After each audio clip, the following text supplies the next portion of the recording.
This is episode number 12 with James Colquhoun. Welcome to the Melissa Ambrosini Show. I'm your host, Melissa, best-selling author of Mastering Your Mean Girl, and I'm here to remind you that love is sexy, healthy is liberating, and wealthy isn't a dirty word. Each week, I'll be getting up close and personal with thought leaders from around the globe to uncover the habits, mindsets, tools, and rituals that they have used to become world-class so that you can create epic change in your own life and become the best version of yourself possible. Are you ready, beautiful?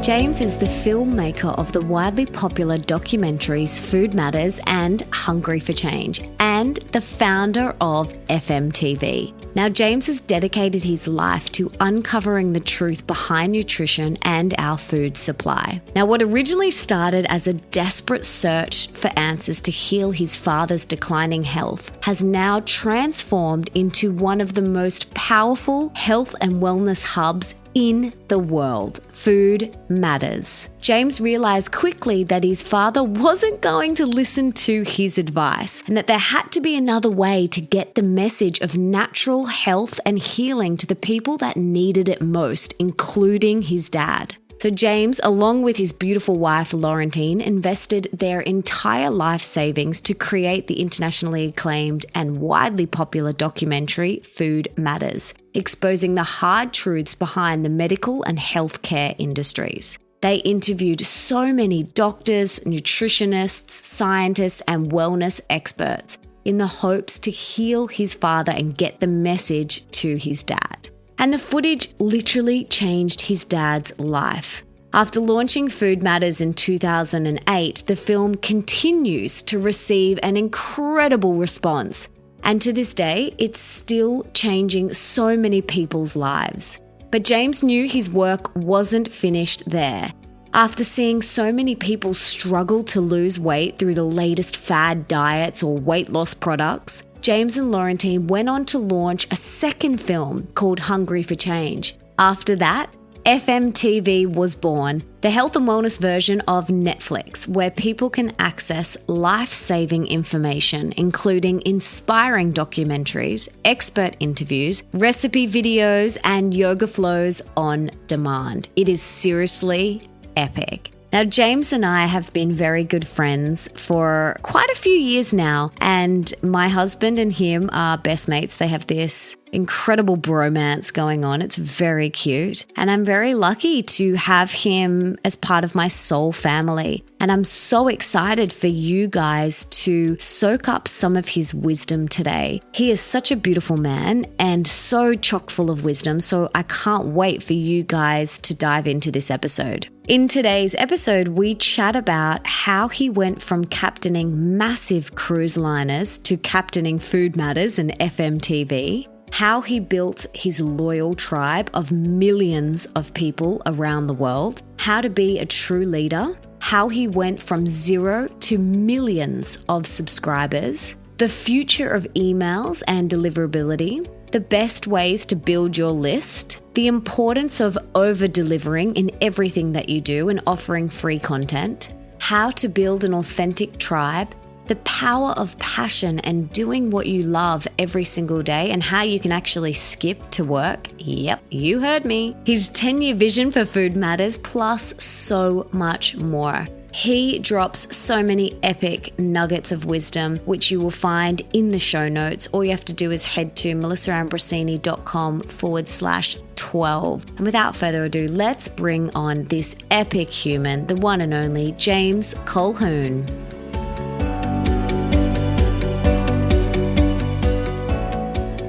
Darling James, welcome to the show. I'm so excited to have you here. Hi, Mel. I'm really excited to be chatting with you, and great that you're doing this podcast. Really cool. Love the show. Thanks, darling. Now, before we dive in, can you please tell us what you had for breakfast this morning? Great. Awesome question. I actually had, and this is good when you have a great breakfast, when you get this question, and it's not good when you get the question you've had a bad breakfast. But I'm glad you asked, because today I was so holy. I actually had a ginger turmeric shot in a cold pressed juicer, which is like ginger and turmeric and a little bit of green apple. great shot, awesome antihistamine. Ginger's so medicinal, so is turmeric, so that was good. Then I had a green juice on the back of that using the juicer, obviously, with cucumber. I had celery, lime, a little bit of apple, and there was some chard or something in there. I forget what we call it in Australia. Do we call it chard in Australia as well, Mel? Yeah, okay, we have chard, yeah. And then I'm doing liquid only at the moment. Although for a dinner a couple of nights ago, I had something to eat. But I've been doing liquid for about 4 or 5 days now, and just soups, juices, and smoothies. It's sort of a cleanse that I'll do every 4 to 6 months, depending on how I feel. And I just felt like I needed it. I felt like I was eating too much and just needed to get a lot of greens, a lot of good veg, and so I'm on my. And then I had a smoothie after all that, which was like an almond milk, which I soaked almonds and then blended that up with some coconut oil and some vanilla. And then I added to it some spirulina and actually some whey protein concentrate. And I don't normally have whey. I'll normally have a vegan protein, but I wanted it this morning. I just wanted a heavier protein, more concentrated protein. So I had that. And that was delicious. And now I'm on a green smoothie, which is taking me from lunch through to the afternoon. And I don't know what dinner's going to hold for me, but it's probably a soup, and I'm excited. Wow, you are very holy today. That is amazing. Good day to get that question. And you're an amazing cook. You've cooked me breakfast many times, and I'm so grateful. And yes, everything you do is just infused with so much love. So I can't wait to have breakfast with you guys again very soon. That would be fun. So you weren't always the CEO and founder of the global company Food Matters and FMTV. Tell us a little bit about your journey and how this all started. Cool. I'm probably a lot like a lot of people that are out there getting into health and wellness, and it was really quite a bit of an accident and a bit of a passion, a combination of two. Laurentine and I, Laurentine's my partner and co-founder of Food Matters and FMTV, and she's a beautiful and delicious angel like yourself, Mel. And we had a passion for nutrition and health, but it wasn't our career at all. We were working in the shipping industry. I was driving ships, high-speed passenger ferries, container ships, tankers, and then I worked on private yachts for 2 of the top 10 wealthiest people in the world for a while, and that was an interesting experience. It certainly taught me that money doesn't equal happiness and money doesn't equal health. And that was really profound. And it was at that time I started to sort of deep dive into nutrition from a personal interest perspective, because I was shocked that I went through my life and I was 20-something and I thought I knew how to feed myself, but then I read the literature and I really had no idea how to feed myself. And my family didn't. And we grew up in this white bread, white milk, processed food culture, and we thought we were so advanced and so onto it from a nutritional perspective, and we were a long way off course. So this personal interest really sparked a new era of research for me, and I hadn't really researched a lot in that way before, as deep as I dove when I started getting into the nutrition literature. And paralleling this personal interest, my father was really going through a tough spot in his life. He was diagnosed with severe chronic fatigue syndrome, adrenal burnout.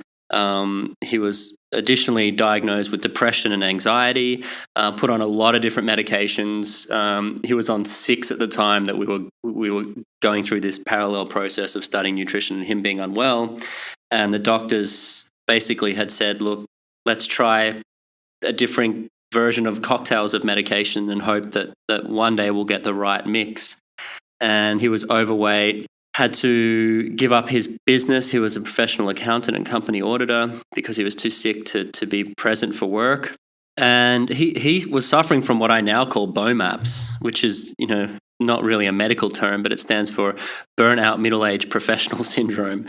And I think a lot of people are going through that. And he was one of them. And he was given a lot of drugs and he became really unwell. His hormones were out of whack. He was really sick. And he was still eating the standard Australian diet, which is very similar to the standard American diet. And we started uncovering information that could really help him. Could help him get off his medication, could help him improve his diet, could help him improve his health and his energy levels. And we were shocked that he didn't know about that previous to us studying, we didn't know about that, and that the medical profession didn't know about it. And that was a huge turning point for us to want to help him, but also try to help millions of other people that are suffering unnecessarily just through a glitch in the system. We weren't taught this information, and so therefore we're suffering because of a lack of knowledge that would have been passed down from generation to generation when food was center in our culture, true food, real food. But now we live in such a fake food environment that we're passing down the wrong food culture to our children and to our next generation. And that was something that we wanted to stop for our own family and help other people with. Wow. And how old was your dad at this time? He was in his early to mid-50s when he started going through this. It was sort of a true sort of midlife crisis. And it got to the point, it was so serious, Mel. I hug my dad every time I see him now. I'm so grateful he's alive. But back then, he had considered taking his life at one point. And this is a turmoil that I wouldn't want any family to ever go through. I wouldn't wish it upon anybody. And yet, statistics show that as family units around the world, one of our family members, somebody we love, is suffering from some form of chronic degenerative disease. Cancer, diabetes, depression, anxiety, obesity, mental illness. The statistics are there. We know this is touching every listener here has somebody within a close vicinity of their family unit that is suffering from this. And a lot of the time, it's unnecessary because nutrition and natural medicine and natural approaches to healing the body can do so much to improve that. And, for us, that first step was really helping my dad. And then from there, it just set us off on a whole mission to help really light up the world with this life-saving information. And I'm so grateful for all the experiences in my life and that my dad, in a 3-month period, we were able to convince him of the power of nutrition. And we really helped him. It was just stunning. I'm so grateful that I was able to be that for him. Yeah, that's really beautiful. And was there a moment when you realized that you had created something that really resonated with people? And if so, what was that moment? When we were trying to help my dad, we're like a lot of people that love nutrition. I'm sure Mel, you're a passionate advocate of eating real food, and I love how fastidious you are about making sure you have the highest quality nutrition that goes into your body. I really admire you for that. And I know that when you and I sit down with our family or extended family, maybe extended family that aren't really into this, it's a real challenging topic to discuss. And I found that when I've brought up nutrition around a dinner table with people that are not really on that same wavelength, should we say, they get so scared that they're going to have their meat and potatoes taken away from them for a lack of a better use of a term. And they really get defensive. It's like talking about religion or politics. And it was no different with my dad. We were trying to impress upon him the importance of diet and natural detoxification processes of the body and moving away from this fake chemical processed world. And it was almost impossible to get through to him. And so we decided, let's interview a lot of experts around the world and put it together in a film, which eventually became Food Matters. And I think there was a turning point in the process of creating that film where we realized we had something bigger on our hands. And I remember being in an editing suite in the middle of the night in Crow's Nest in Sydney with an editor and co-producer we brought on to help with the project. His name is Enzo Tedeschi. And we were sitting there, and we originally had planned to produce a little bit of like an episodic series health show and not really a huge big bang, just some educational series. Maybe we could, tour around with it and show this in regional parts of the world and help people get this knowledge. But he said to us after listening to a little bit of David Wolf's interview and one of the gentlemen, Andrew Saul from the film, he said, "Guys, this is breaking news.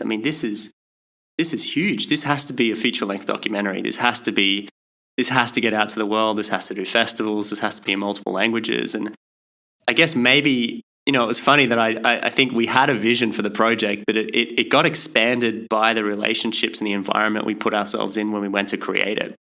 And I feel maybe a little bit humbled by saying that because I like to think I have a big vision, but it's great when other people challenge you. And he challenged me in that moment. And we really did see the film in a different light and really did think big and go, wow, actually, this is a really important message for the world. How can we get it to as many people as possible? And that was a cool night. I remember coming away from the studio that night. And this was a number of years ago, but I remember coming away that night going, whoa, this is cool. We're going to be filmmakers, because I never thought it was possible. I mean, I did at the time, but I thought I was really faking it until we made it. But then I really thought, wow, I'm becoming a filmmaker. This is exciting news. One thing I love about you and Nick, which is probably why you guys are besties, is you both think so big. I'm sure you had moments of like, is this going to be anything? But you both think so big, and it's really beautiful and inspiring to watch. Let's talk nuts and bolts though for a second. It's always been my goal to provide my listeners with actionable strategies and not just theory. And you have obviously had to learn everything along the way, going from captaining ships on the ocean to captaining a different type of ship. What would you say the most important skill or skills as a leader that you have had to develop? Because you now have a massive team. Like how many in your team? We're probably 40 to 50, close to 50 globally. So not all at HQ, but a lot around the world. And yeah, it's definitely a significant group of people, that's for sure. Do you have any specific skills that as a leader you've had to develop?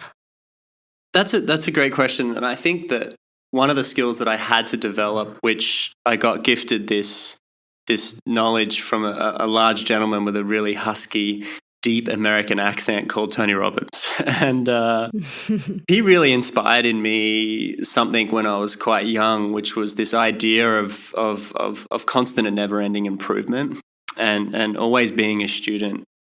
And I think that's just stuck with me, and it's been such a critical element to the success of the Food Matters vision and to the community and to the reach that we now have. And if anything, and it actually came up in an interview I did with a gentleman. He's a tennis player, Novak Djokovic, and we've since become friends. And he's really tuned into his diet. And I interviewed him in Spain last year for a new film project I'm working on. And he said something in the interview, and I really loved it. He said, the most important work you can do is to work on yourself.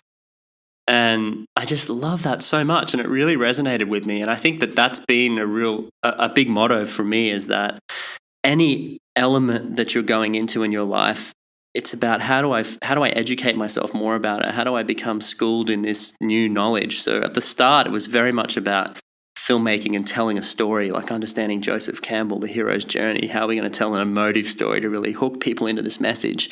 And then it quickly transitioned, taking that cap off and putting the next one on, was how do we study getting a message to a large group of people in the most efficient and effective way? And that was through the power of the internet and using that medium to go directly to people who need this message most. So we went to every internet marketing seminar you can imagine, and you've got all the dodgy guys and you've got the great guys and you've got the interesting people, and you read and you really understand it. And then from there, you start to look at, okay, well, now we've created this vision and we're starting to reach people. Then you need to study, culture and tribes and how we connect together as a group of people to bring a mission to the world.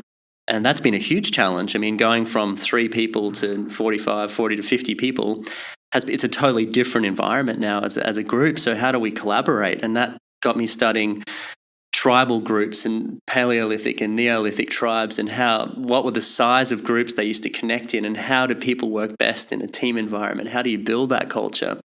And so at every step of the way, life really offers you an amazing opportunity to learn. And I think that the most successful entrepreneurs and visionaries in this world are deeply committed at self-growth and personal development. And they never, ever, ever think that they're an island. I think this is a huge thing. It's so easy for an entrepreneur to think they're so great and so amazing, and that everyone else is dumb, and that I'm the best in the world and I've got the best idea. That is a huge trap to fall into. Not only is that a spiritual trap of being addicted to your own ego, but it's also a trap of not listening to other people and not attracting a really great group of advisors and mentors around you. And that's been a huge element to the success of Food Matters as well, is for me to be able to be a very confident visionary and to have a very clear vision for what I want for a film or for a TV channel or for a message to get to the world. But then at the same time, to have great people in my court that I can seek advice on and not be scared to put up my hand and ask questions, or have a challenge in the company and then go order 10 books online, read them back to back in a couple of weeks and go, okay, we've got a solution, let's do it. And I think that is something that has connected me so deeply with Nick as well, is that he embodies that same philosophy of growth and this constant and never-ending improvement. This idea of always using your environment and the world as an opportunity to grow. And that is the nature of humanity. The nature of humanity is growth. The nature of nature is growth. The nature of animals is growth. Everything is growth-oriented. And when you tap into that and you realize that it provides an awesome opportunity for you to develop your capability to serve others and serve yourself and your family, then you get addicted to this idea of self-health, self-help, and self-education. It's a wonderful, wonderful spiral. What's that saying? If you're green, you're growing. If you're ripe, you rot. Exactly. That's it. Yeah, it's so true. And you really do embody the traits of an amazing leader. You are so hungry for knowledge and wanting to grow and better yourself. And again, I think that's why you are such good friends with my husband, because you both are so similar in that sense. But once upon a time, just like all of us, you had 0 subscribers and 0 followers. What was the first thing that you did that really made a difference in building your tribe? You know those moments where you think, whoa, that was pretty awesome. Like, was there 1 or 2 things that you first did that really made a dent? That's a good question. And it can be hard when you're starting out. Even when we start a new brand or a new side project, I mean, it's easier now because we can leverage our community to say, hey, check this out. But at the very start, it can be a little bit, frustrating because, you're starting and it's like, well, hang on, we've got like 2 likes, 5 likes, or 5 followers. And I think the first thing to focus on, and I'm so, so grateful I learned this early on, was that always ask yourself the question before you start anything. Ask the question, how can I add more value to another person's life than anybody else is doing? And that really sets your intention right. If you're going to market with a product or an idea or a tribe or a following or even your own sort of quote unquote guru-based business, if you're not coming from the right intention of wanting to serve and help elevate consciousness, health, well-being, and the overall betterment of humanity, then you have to really question why you're doing it. And if you're going into it for personal reasons, like I want to have financial freedom or I want to have this, I want to have that, I'm not saying they're wrong. I'm just saying they should be tertiary reasons. No, not near the top. They should be the byproduct of serving people en masse. And so I think intention is the most critical thing to start with because it affects everything. If your intention is off, it's going to affect the subjects of the emails you're going to write. It's going to affect the copy you put on your page. It's going to affect the product that you developed. It's going to infiltrate everything because thought creates energy. We understand this now as quantum physics has caught up to the sort of mysticism of the ages. Now we know that thoughts create your body. Bruce Lipton tells us this with biology of belief. We know that thoughts create things. And so that if you have an idea for a business, that's a thought. And so if you mull on that and meditate on it and really, really become so committed to that thought, you're going to manifest a business. You're going to manifest a mission, a purpose, a business, an idea, a movement. But if that thought is somewhat inseminated with doubt or fear or lack or personal gain over others, or it's got your limiting beliefs that you've been conditioned from 3rd trimester to 6 years of age in there, it needs to be cleaned out. You have to first focus on being as clear and on point and on purpose and on mission as possible. And ideally having that align with the universal principles of the world, which is growth and contribution. How can we help community grow? help people grow and become better versions of themselves and help contribute to them so they can contribute to others. So the first step, which was something we worked on at such great lengths with anything we've started, is getting that intention right, writing it down, verbalizing it, communicating it, creating we believe statements, mission statements, communicating that to stakeholders, team, people you're employing. Every interview I do first starts with like 30 minutes of what we believe and how important this mission is and why we're all here to be doing it. And I have a belief talk with team on a continual basis. It's the cornerstone of everything. So to me, first point was that was so important for us. The second point I would have to say would be really looking at strategy. And I think strategy is a long way second, because if you don't get that first point right, nothing matters. So strategy is the next point. And there are so many amazing strategies available to help get a message to more people now. And it's a matter of finding them and finding who's effective in your space and seeing what they do. Modeling. I think modeling is such a great concept. I mean, we did a lot of modeling at the start. Who was successful just before Food Matters came out? The Secret. Remember, it took the globe by storm. It was an online release. It was streaming and digital download. And so first thing we did was we were in touch with the technology providers that did that. I believe that technology is long and gone now, but it didn't matter to us. It was like the company, and we said, okay, so what do they do? How they do it? How are they streaming online? What was the technology they used? How do they do it? And then we started to look at other missions and movements that had been successful at that time. I mean, this was in 2007, 2008. We launched in 2008 when this happened. And modeling is so important. So whatever industry you're in, follow what they're doing and see what they're doing and see who they learned from, who was their mentor and who taught them these strategies, and really, really go deep on that strategy. But don't get caught up in strategy. What matters most over strategy is taking massive action.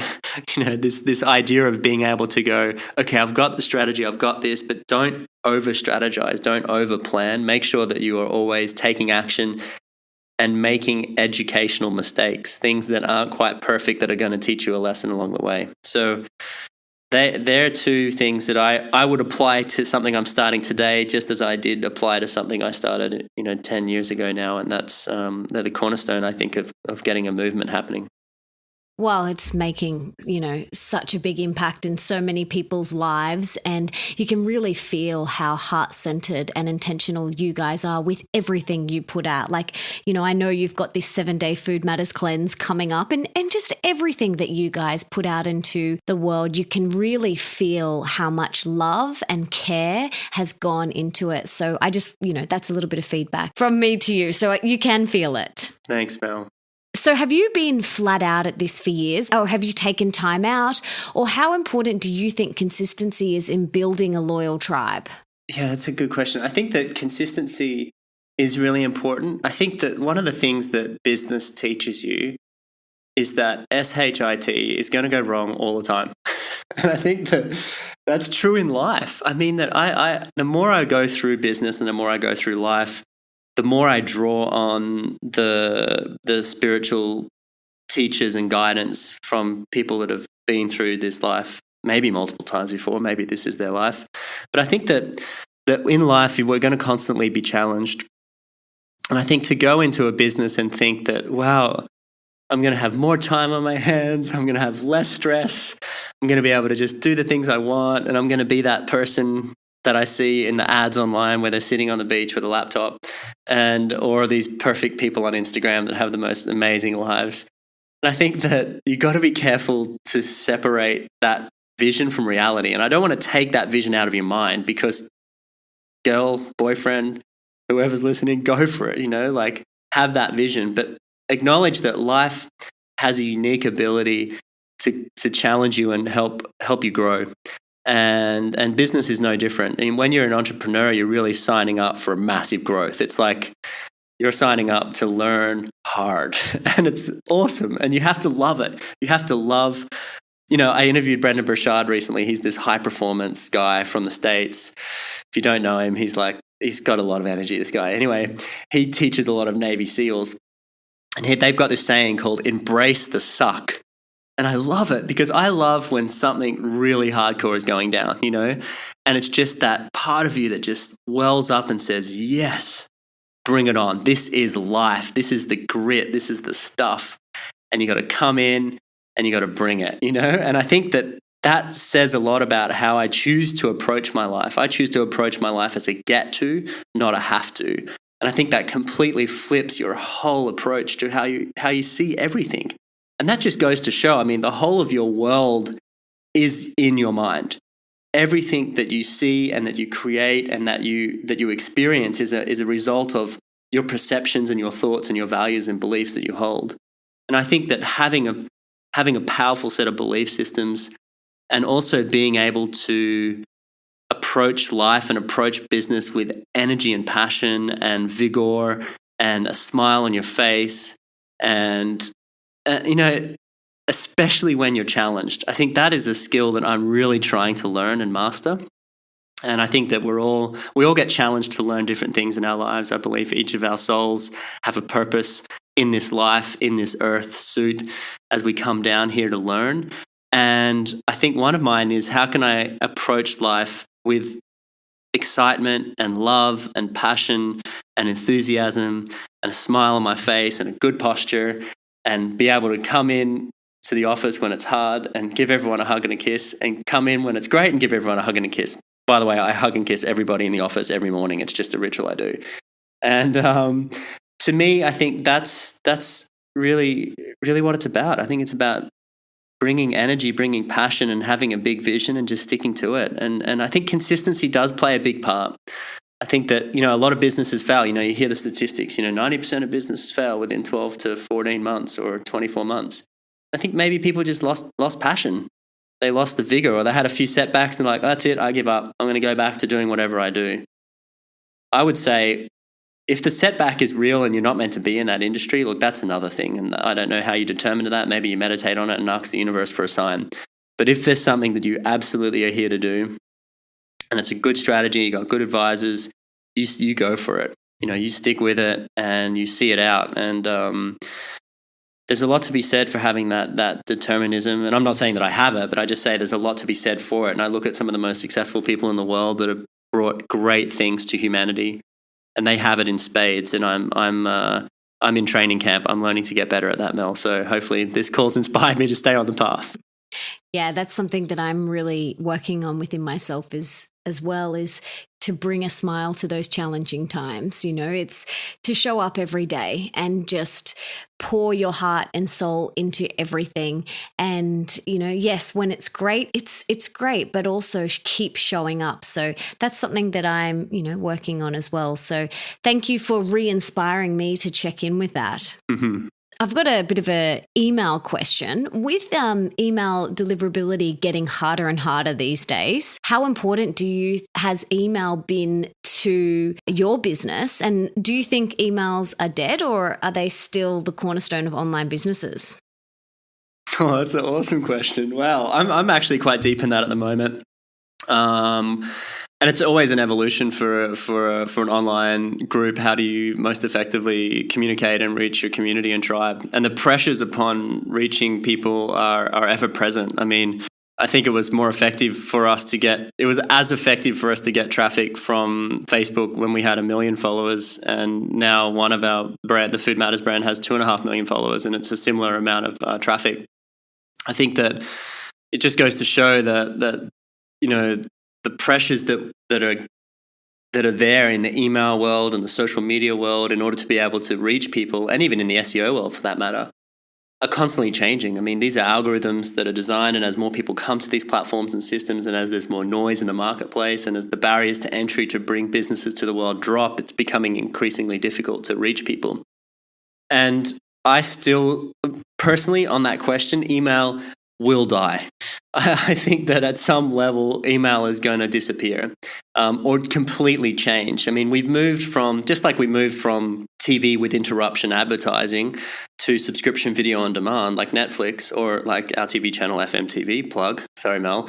Go for it. we've seen the landscape of television change. Why? Because the mass consciousness that people said, we don't like being interrupted with ads about drug commercials. I'm speaking for America. Luckily, we don't have them here. I don't want to be interrupted with commercials. I want to watch what I want, when I want, without interruptions, and I'm happy to pay a little bit for it. Wow, the world votes. Amazing. So an industry dies, an industry is born. I look at the way we get information now, and I look at a feed type environment. So a Facebook feed, an Instagram feed. These are amazing new ideas that are relatively new, and we see information come to us in a feed, and if it's gone, it's gone. We don't see it again. And I maybe that I'm just making an excuse for not answering all my emails, but I see my email inbox as a feed now. I see it as a feed. I used to see it as I have to clear everything out, and there's a lot of people even in our company that run like a zero inbox policy, but I see email moving more towards a feed environment, and it'll evolve a lot over the next 3 to 5 or 10 years as communication changes. We change the way we interact with people. Now, on the question of deliverability, always going to be pressures on that. I mean, we saw Gmail introduce the promotions tab, and then you've got new filters getting into inboxes. I think you just have to improve your sophistication. You have to look at what system are you using? Are you on dedicated IPs? How did you warm up that IP? How are you tagging your list? How are you being most relevant to people? Because engagement in any platform is going to improve your ability to reach them. So we're always looking at now is how are we sending the most relevant content to people, which means we have to ask them more questions about what are they most interested in so we can reach them and so they can engage with us. And if they're engaging with us, we're able to then more effectively reach them. And there is a gentleman in the States, he spoke at a conference I was at, and I think he wrote a book called Ask. We can pop it in the show notes. That's cool. I've got a copy of the book, haven't got to it yet. I'm reading a mammoth treatise at the moment called Sapiens, which I'm loving and finally gotten around to. Oh my goodness. But in Ask, it's a really great philosophy where it's like when people come to you, ask them what they're interested in, what are their pain points, what do they want help with? And I think we haven't done a great job of that, to be honest. I mean, we've helped identify certain people interested in certain things, but we haven't really specifically asked them a lot about what they want to know more about.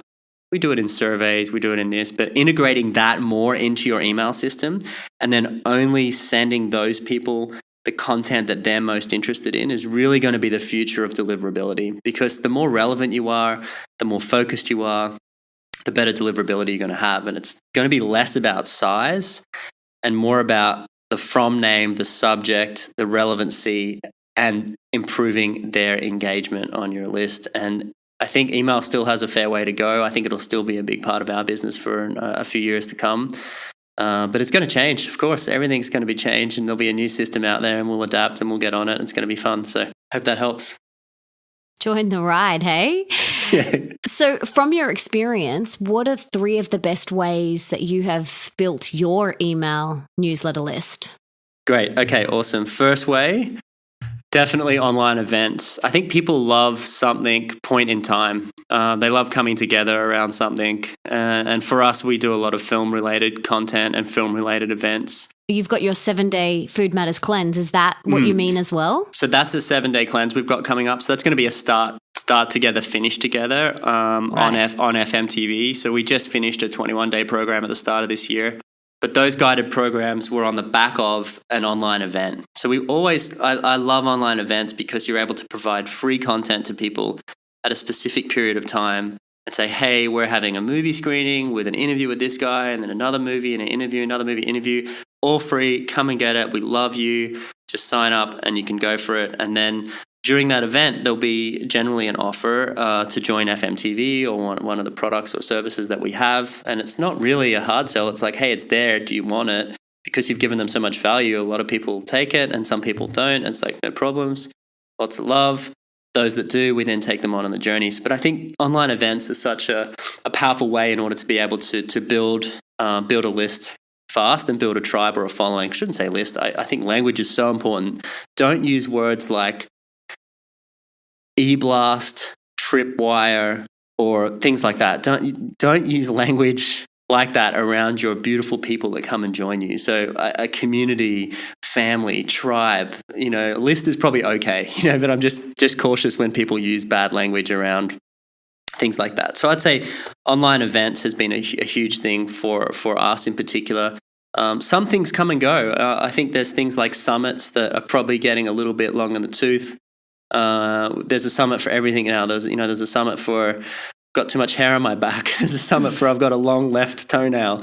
There's a summit for everything. And we did a few summits last year. That was so much fun. They were great. They were successful. But I think I'm trying to move away from that because I think that's going to come to an end when everybody's doing it, and when there's one every week, it's sort of getting a bit monotonous. I'm always trying to think what's the next big event style. And I think workshops are still great. Webinars have still got something in them. A lot of people like webinars, especially older demographics. So online events would be the first one. The second one would be having some sort of fun, evergreen sort of gift exchange on your website. So it might be an ebook or a download. One of the great ways that you do, Mel, and I'm not going to hide any secrets here, but I pretty much stole it from your website a couple of years ago, was quizzes and gamification. Nick and I chat a lot about this, and when you can engage people in a process of like, hey, take this quick quiz and check this out, or do this, it's so fun. People get some instant feedback. They get to have some information about themselves they might have not known about. They get to share some information that's relevant to them. And that you get to bring them into the community, into the family, and be able to send them some more information and help guide them on their journey through life. So I think that having an evergreen sort of opt-in for a gift or some sort of gamification is really, really powerful as well. I don't know that I could expand upon those two. Those two are really strong. I think newsletter opt-in, free gift. That's pretty cool.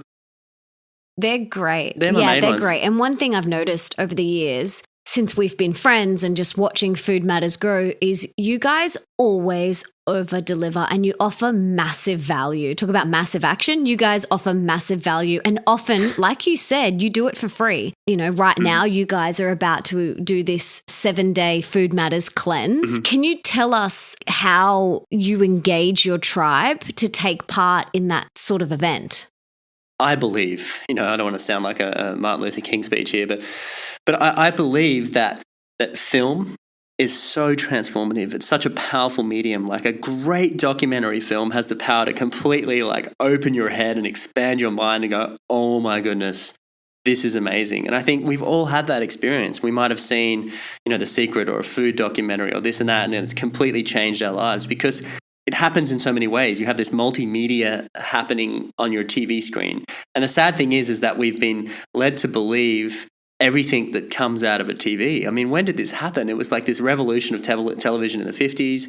And now we've wheeled this Trojan horse into our living room that's unloading all these fear and lack-based messaging into our minds through mainstream television and death, pain, fire, destruction from the news, that it's quite a negative piece of equipment, to be honest. However, it's a very powerful piece of equipment because it has the capability to condition our mind because we believe in it so strongly. And even if you sit there and say, well, yeah, I don't really believe and I just watch what's on there and blah, blah, no, it's getting in there at some level. It's sinking into your subconscious mind.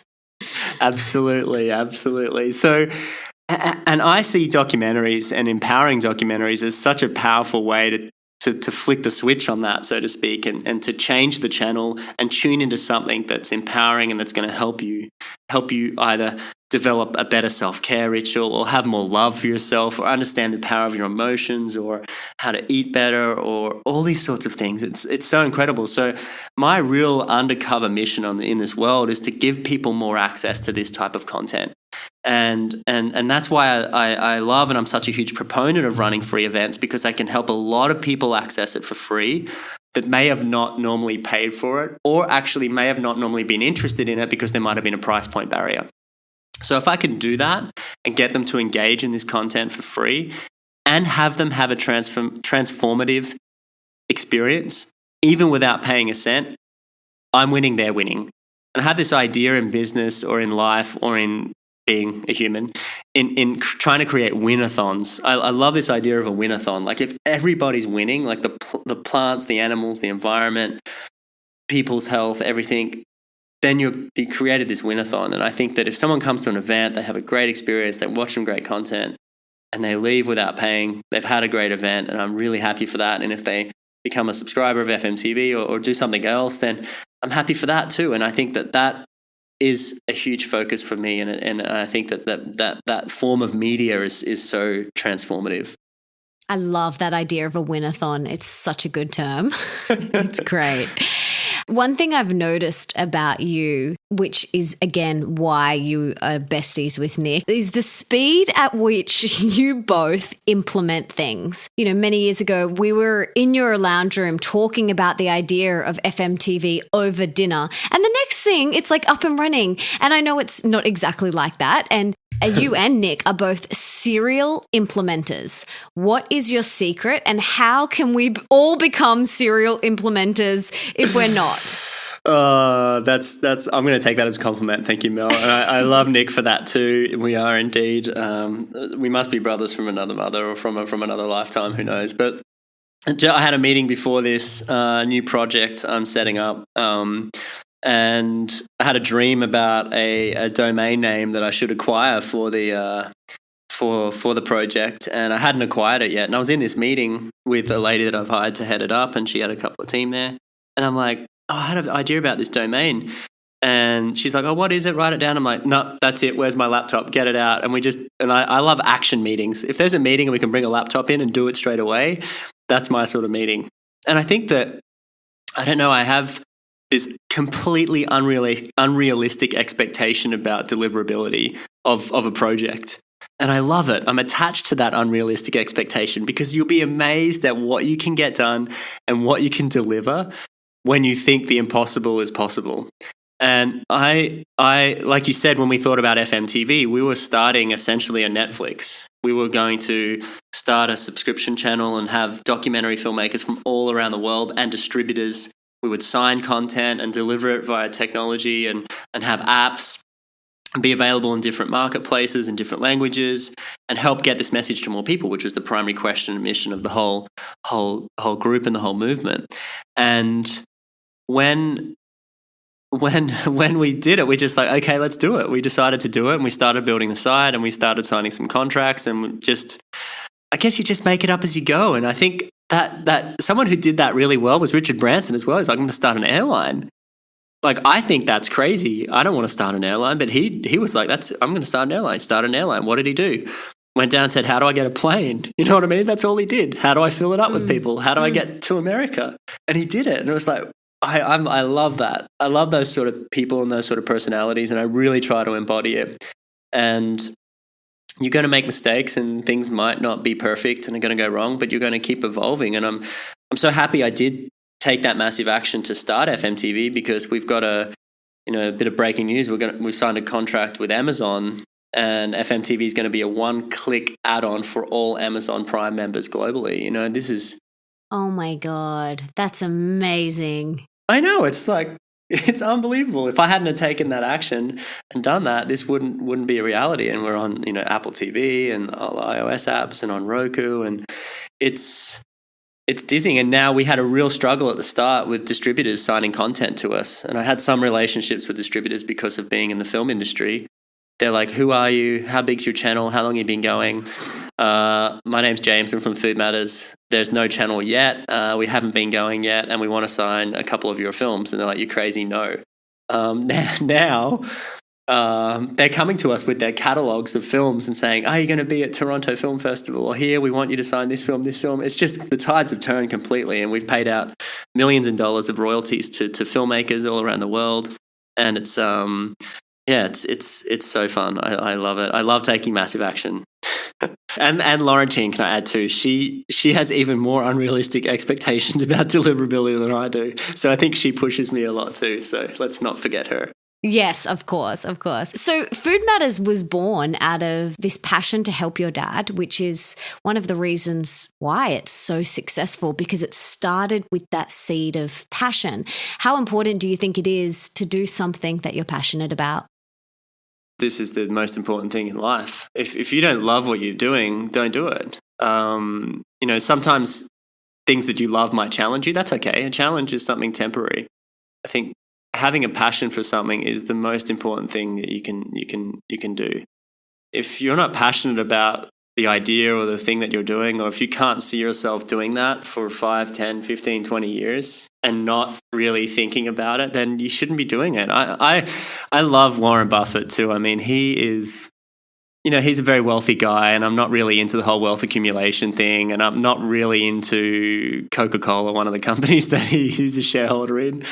But I love that he skips to work because he loves what he does. And he's so successful because That's really cute. I know, he does skip to work. He's so successful at what he does, I believe, because he is so passionate about what he does. You find if you're passionate about something so deeply, you have to follow your passion. And sometimes your passion might not make you that much money. And that's okay. That might be your dharma. That might be your purpose. You might not need to be the next billion-dollar entrepreneur. But one thing you find, well, that I've found, is the more successful I've become, the less attached to the worldly things that I've become. I really find myself following the passion, following the service, following the growth, following the contribution. And the more that I do that, the more I feel lit up. And I can skip to work. I love that. Warren Buffett, he's so cool. He skips to work now. I think he's in his 80s, maybe even 90s. He skips to work. He still drives an old car, and he's just a cool guy. I think we should be more like him. And if you're in something that you really hate right now, make a plan. Read some books. Don't just read some books. Read 30 books. Read 50 books. Master a new skill. Develop a new passion. Create a vision board. Become fastidious in absolutely obsessing about what it is that you love doing. I love Nick because he's gone and followed his passion of music, and it's so beautiful, and he's just doing it because he freaking loves it, and he's going to make a massive impact, and he loves it because he does it. He's not doing it because of some other external force. He's doing it because he loves it. And I think that having a passion and following your passion is so important. Couldn't agree more. I couldn't agree more. And you kind of skip to work. Well, you ride your bike, but maybe we could get you like a little bell and you can ding the bell the whole way there. It could be a little bit camp, me riding my Euro bike, dinging my bell down the road to beach, to work. Or we could get little pom-poms on the end and you could just cruise on down. That'd be good. I could put how you put the peg on your spokes, and there's a little bit of cardboard. It makes the motorbike noise. Maybe that's cool. That's more masculine. Let's do that. Yes, totally. Okay, done. So 10 years from now, where is Food Matters and where are you personally? I think 10 years from now, Food Matters is going to be a household name. I think people will be using Food Matters technology or products in some form or shape en masse in it reaching a lot of people. I think that the reason why I'm so adamant and I believe in that so greatly is because we've never faced the challenges we're facing today as a human populace when it comes to health. I mean, we've never seen the rates of cancer and heart disease and diabetes and mental illness. And our government and our healthcare system is going to go broke trying to solve that problem. We know that already. The statistics out, the data is out there. So it's going to come back to people that have hit a pain point or that are proactively trying to improve their health so that they can live a healthy, happy, and abundant life.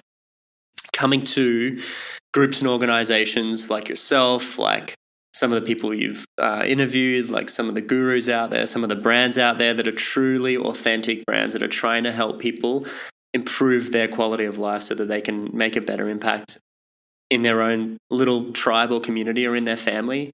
And I see Food Matters continuing to grow in that fashion.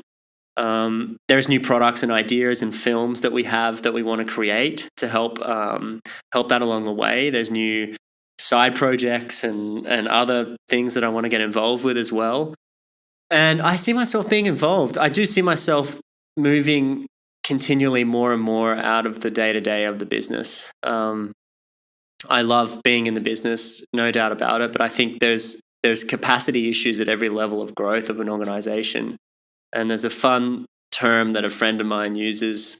I think it was him, maybe it's someone else. It doesn't matter for this story, but in the States. And I think he's raised for a company that he started a few $100 million. I think he's raised over 250 or 350 million so far. I mean, it's a pretty significant amount of money.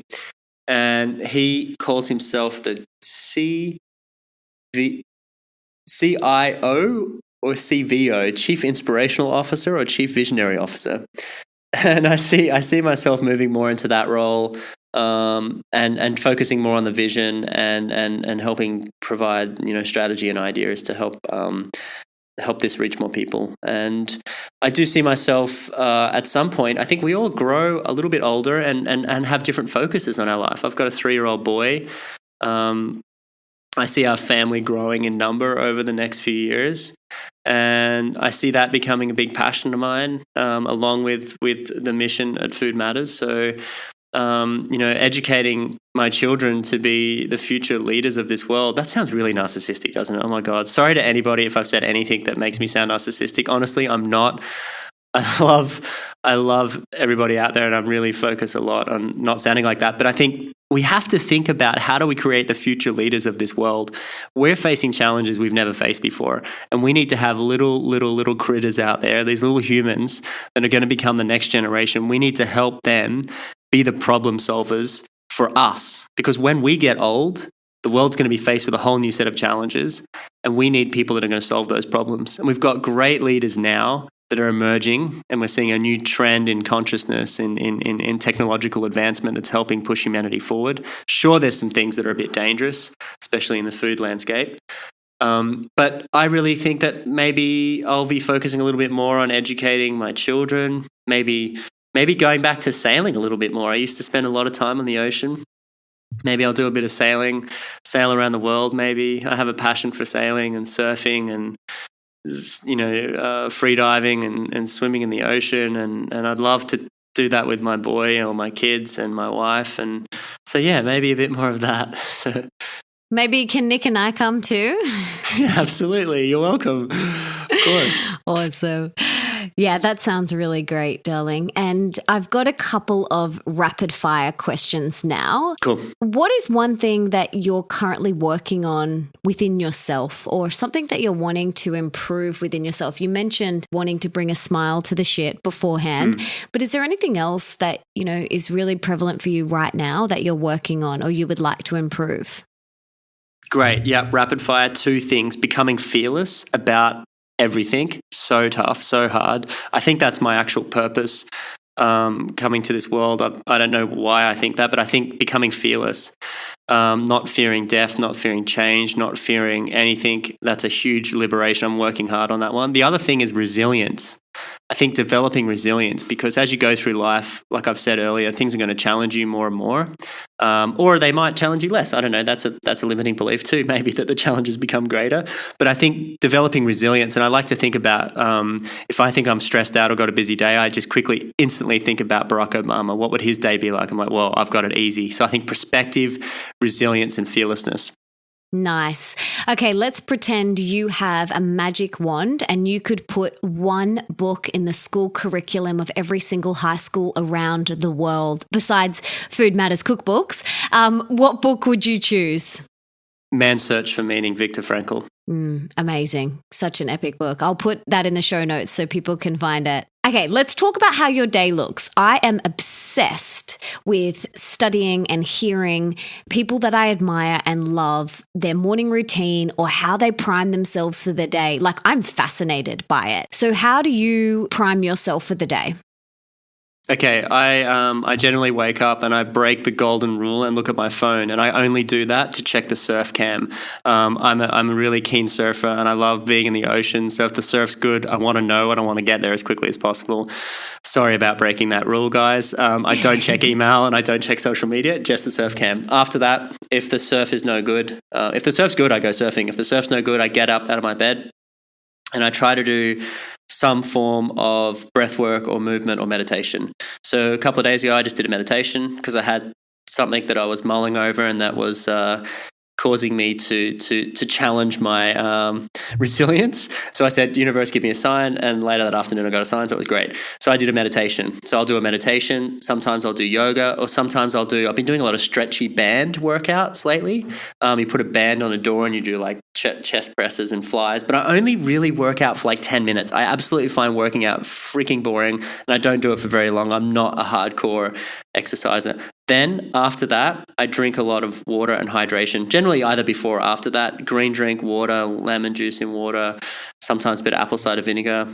Try not to damage your enamel too much on your teeth. After that, I'll try to get wet. at some point. Even if it's winter, I get wet. If it's summer, I get wet. I've got a pool, thankfully, so I'll get in the pool either by myself or with my boy, swim a few laps. Or I'll ride my bike to the beach and go for a swim in the ocean just quickly and come back. Water has this amazing ability to just wash me clear and clear my thoughts and get me into my body and out of my head. And I love being in the water. Then I'll have it, and sometimes I'll do breath work if I don't do. You got me struggling with the rapid fire on this one. I want to try and get it out. Sometimes I do breath work if I don't do the meditation or if I don't do the exercise. They're my sort of 3 turn-tos. Or the surfing, and then I'll get into a shower. I have a warm shower, then I flick it to cold for the last sort of minute or two, courtesy of Wim Hof, loving him. He's going to be in our new film. It's a massive, massive, massive breakthrough and this is going to change the whole healthcare industry. And then after that, I'll have breakfast, and my breakfast is varied massively. I'm not a creature of habit. Sometimes I'll have, like I had this morning, I had the ginger turmeric shot of green juice and a smoothie. Sometimes I'll have eggs on gluten-free toast. Sometimes I never have porridge or anything. I just don't like oats or grains. They just don't make me feel good. Laurentine does. Don't hold that against her. She's amazing. She thrives on it. It just depends on how you feel. I don't do good on that. I might have eggs. I'm not a vegan, so sometimes I'll have some really good free-range bacon or something. Have some spinach or some sauerkraut. I really mix it up a lot for breakfast. That's sort of my morning routine. And then I'll go to work, or if I'm having the day off, I won't go to work. That sounds good. And I love that Wim Hof is in the next movie. Nick is going to be super excited. And I'm like you. I love, diving in the ocean. I call it an aura dip or an aura cleanse. And the ocean it literally cleanses your aura. Like, it's so good. There's something so healing about it. And I live on the beach like you. And every morning we're like, let's go for our aura dip or aura cleanse. And we just love it. It's so good. So thank you for sharing that. What are 3 things that you are most recently grateful for in your life? Perspective. Definitely perspective. That we are not the 1%, we are the 0.5%. We are, get perspective. Perspective is so huge on your life. If you think you got problems, you don't have problems. Get perspective. You think you got an issue with your shoes that you just bought, there's a kid with 1 leg somewhere. Get perspective on your life. Travel to a country that gives you perspective. That's huge for me. What else am I most grateful for? My boy, Hugo. Oh my goodness. I'm just so hopelessly in love with this kid, and I just love him so much. And it just reminds me of the innocence of humanity, and it helps me tap into that. What else am I grateful for? Laurentine, of course. So grateful for Laurentine. I think it's family and family and perspective.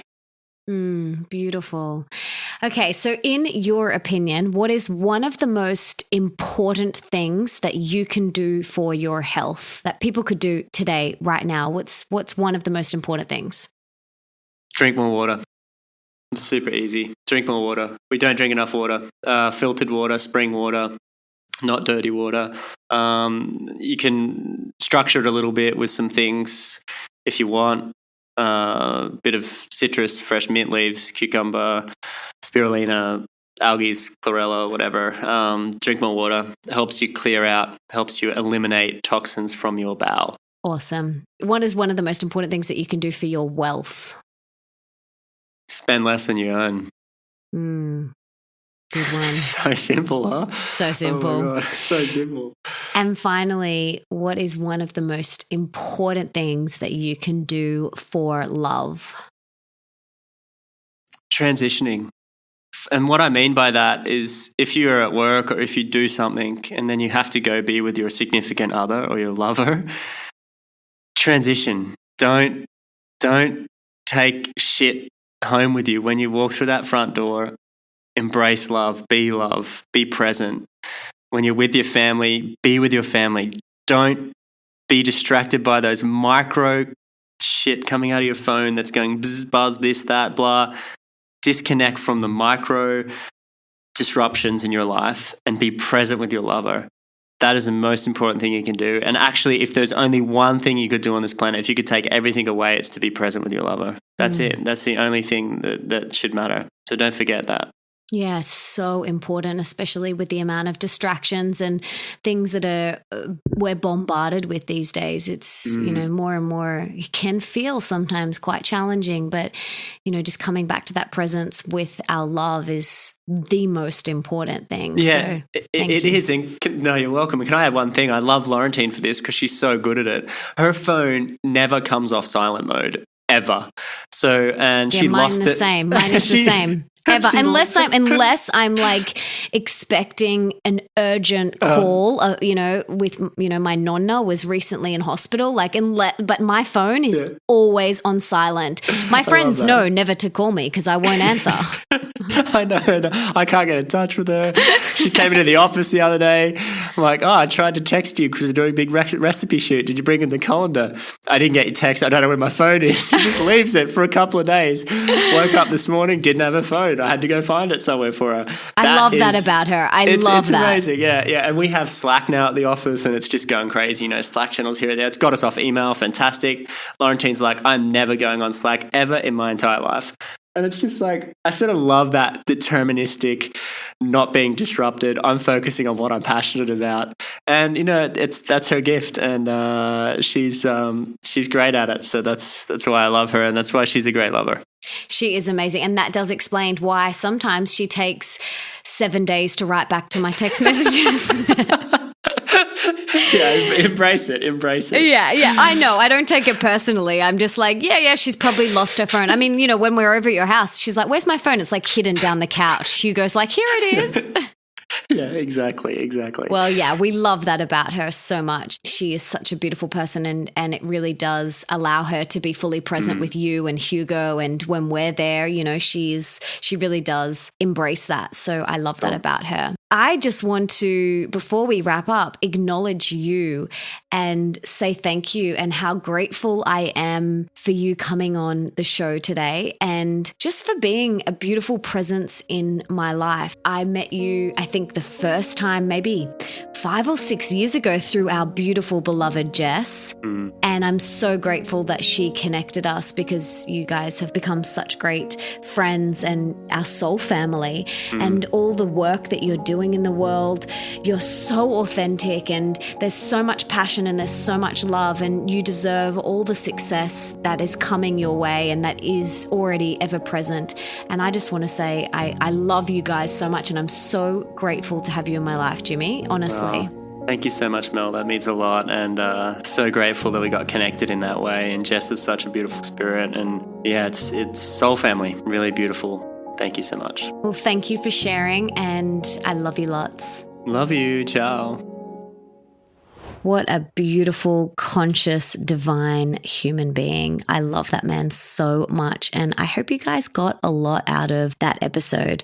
One thing that he really reminded me was to bring a smile to the shit. Excuse my language. I'm definitely going to remind myself of that. It's very easy to feel happy and content when everything's smooth sailing, but when things hit the fan, how can we bring a smile to that? That's something that I'm going to really be conscious of and be mindful of over the next week and try and implement it into my life. So if you loved this episode as much as I loved doing it for you, please go to iTunes and give me a 5-star review. And remember that I read every single one of your comments. So please share from your heart.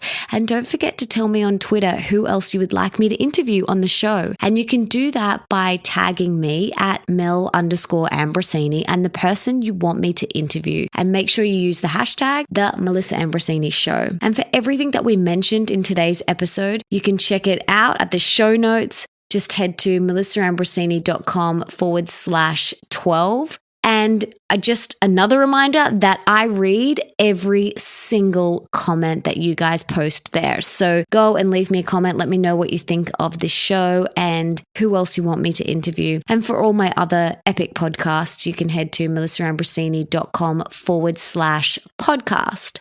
And just another reminder that I freaking love you guys. Thank you so much for listening. You really light up my day with your comments and sharing that you're listening on your walks, on Insta stories. I just love it so much. thank you so much for being here, for wanting to grow and evolve and be the best version of yourself, and for showing up today for you. You seriously rock. Now, if there's someone in your life that you think would really benefit from this episode, please share it with them. They will love you for it. And until next time, don't forget that love is sexy, healthy is liberating, and wealthy isn't a dirty word.